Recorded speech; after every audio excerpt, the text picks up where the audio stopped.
तो army chief general MM Naravane ने चीन पाकिस्तान की जुगलबंदी को देश के लिए बड़ा खतरा बताया। हालांकि सेनाध्यक्ष नरवणे ने कहा है कि भारतीय सेना किसी भी चुनौती का सामना करने के लिए हरदम तैयार। Army chief general MM Naravane ने एलएसी और एलओसी पर दुश्मन देशों की चुनौती का कड़ा जवाब दिया है। जनरल नरवणे ने चीन और पाकिस्तान पर निशाना साधते हुए कहा कि दोनों देशों की जुगलबंदी भारत के लिए शक्तिशाली खतरा पैदा करती है और टकराव की आशंका को दूर नहीं किया जा सकता। लेकिन जनरल नरवणे ने दो टूक कहा कि भारतीय सेना हर चुनौती का मुकाबला करने के लिए हरदम तैयार है। हर साल 15 जनवरी को देश में सेना दिवस मनाया जाता है। सेना अध्यक्ष जनरल मनोज मुकुंद नरवणे ने सालाना प्रेस कॉन्फ्रेंस को संबोधित किया। इस दौरान उन्होंने चीन और पाकिस्तान पर निशाना साधते हुए कहा कि इस समय दोनों भारत के लिए शक्तिशाली खतरा पैदा करते हैं और टकराव की आशंका को दूर नहीं किया जा सकता। जनरल नरवणे ने आगे कहा कि पाकिस्तान की ओर से लगातार आतंकवाद को बढ़ावा दिया जा रहा है, लेकिन हम आतंकवाद के लिए जीरो टॉलरेंस रखते हैं। जनरल नरवणे ने आगे कहा कि सही समय आने पर हम इसके खिलाफ उचित कार्रवाई करेंगे। ये एक साफ संदेश है। सेनाध्यक्ष ने कहा कि उत्तरी सीमाओं को दोबारा संतुलित करने की आवश्यकता है और हमने इसे लागू किया है। जब तक हम राष्ट्रीय लक्ष्यों और उद्देश्यों को प्राप्त नहीं कर लेते तब तक हमें इसे पूरे तैयार करना होगा।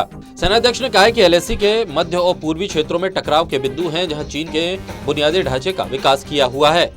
सेनाध्यक्ष के मुताबिक हमने इन चुनौतियों का सामना किया और आगे बढ़े। सेनाध्यक्ष ने कहा कि हमने सिर्फ लद्दाख ही नहीं बल्कि पूरे एलएसी पर उच्च स्तर की निगरानी की हुई है। कोर कमांडर स्तर के 8वें दौर की बातचीत हो चुकी है, अब 9वें दौर की वार्ता का इंतजार है। सेनाध्यक्ष ने कहा कि हमें बातचीत के जरिए समाधान निकलने की उम्मीद है। सेनाध्यक्ष ने कहा कि सेना ने सर्दियों की पूरी तैयारी कर ली है। जनरल नरवणे ने कहा कि हम शांतिपूर्ण समाधान की उम्मीद करते हैं। बीते साल में सबसे मुख्य चुनौती कोविड-19 और उत्तरी सीमाओं पर की स्थिति की है। सेनाध्यक्ष ने जानकारी दी है कि हमने उत्तरी सीमाओं पर सतर्कता बढ़ाई है। हम शांति की बहाली की उम्मीद करते हैं, लेकिन अगर कोई घटना होगी तो उसके लिए पूर्ण रूप से तैयार है। इसके अलावा सेनाध्यक्ष ने कहा कि भविष्य की चुनौतियों का सामना करने के लिए प्रौद्योगिकी सक्षम सेना विकसित करने के लिए एक रोड मैप तैयार किया जा रहा है। इसमें सभी नई तकनीक को शामिल करने पर जोर दिया जाएगा। इसके अलावा सेनाध्यक्ष नरवणे ने कहा है कि जवानों में तनाव को लेकर यूएसआई की रिपोर्ट में सैंपल साइज काफी कम था। रिपोर्ट में सैंपल साइज 400 था, जबकि मेरा मानना है कि 99% स्पष्टता के लिए सैंपल साइज 19,000 होना चाहिए। हम जवानों में तनाव कम करने के लिए लगातार प्रयास कर रहे हैं।